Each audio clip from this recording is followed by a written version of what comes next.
देखो, जय श्री राम, जय श्री राधे।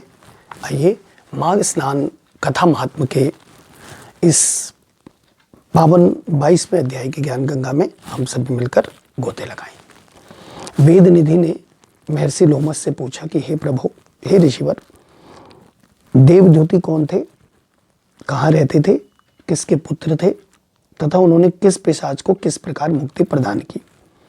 महर्षि लोमस बोले कि सरस्वती नदी के सुंदर शांत तट पर, उसके ऊपर बने एक पर्वत पर अनन्य विष्णु भक्त महात्मा देवदूती निवास करते थे।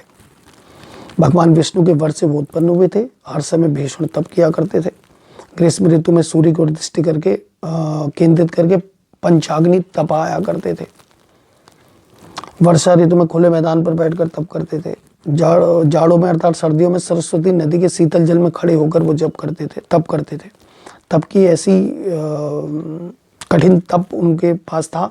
तपस्वी देवदूती चंद्रायण व्रत की विधि से भी उन्होंने जीवन व्यतीत किया।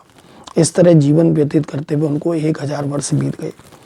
उनकी तप क्षीण काया मांस रहित होकर मात्र स्त्रियों, नाड़ियों और नसों के रूप में रह गई थी।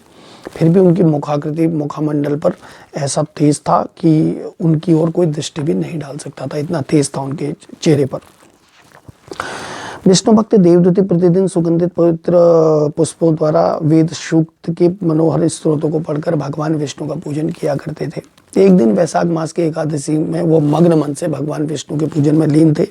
उनकी स्तुति करके भगवान विष्णु गरुड़ पर आरूढ़ होकर उनके सामने उपस्थित हो गए।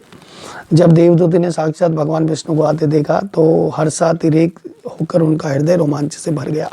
अपनी शुद्ध बुद्ध बोलकर भगवान के को दृष्टि करते हुए एक टक पलक निहारते रहे।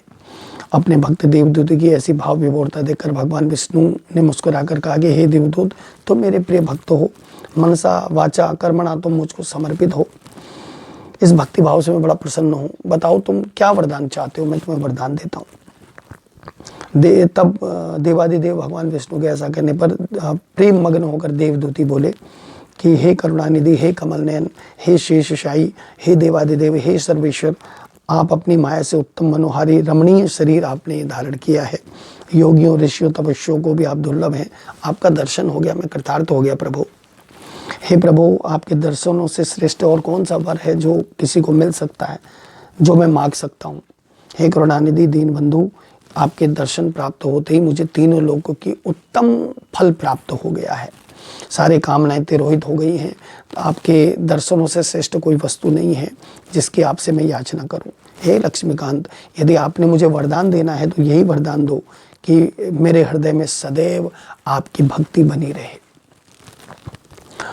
मेरी अन्य कोई कामना नहीं है, केवल आपकी भक्ति ही मेरी अभिलाषा है। अपने भक्त देवदूती के वचन सुनकर भगवान विष्णु ने कहा कि हे भक्त प्रवर देवदूती, तुम्हारी कामना, धर्म, नीति, भक्ति से तुम ओतप्रोत हो। हे निष्पाप, मैं वरदान देता हूँ, तुम्हारी भक्ति और तप में कभी कोई विघ्न बाधा नहीं उत्पन्न होगी। तुम्हारे द्वारा निर्मित इस स्त्रोत को पढ़ने वाले भक्तजनों के समस्त पापों और संतापों का नाश होगा।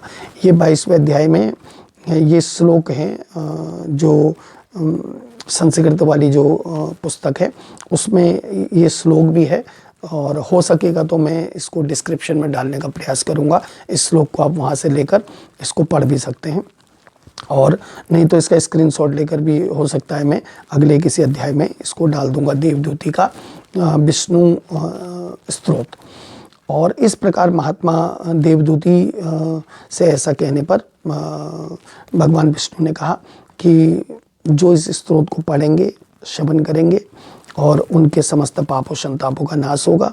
जो बड़े भाव से, भक्ति भाव से इस स्तोत्र को पढ़ेंगे वो सब संतापों से मुक्त होकर मेरे लोक को प्राप्त करेंगे। इस प्रकार देवदूती से कहकर भगवान विष्णु अंतर ध्यान हो गए, और विष्णु भक्त देवदूती पुनः भगवान विष्णु की भक्ति में लीन हो गए। इस प्रकार यहाँ पर श्री पद्म पुराण माघ मास महात्म का 22वां अध्याय पूरा हुआ। आगे की कथा अगले अध्याय में, और तब तक के लिए सबको जय श्री राम।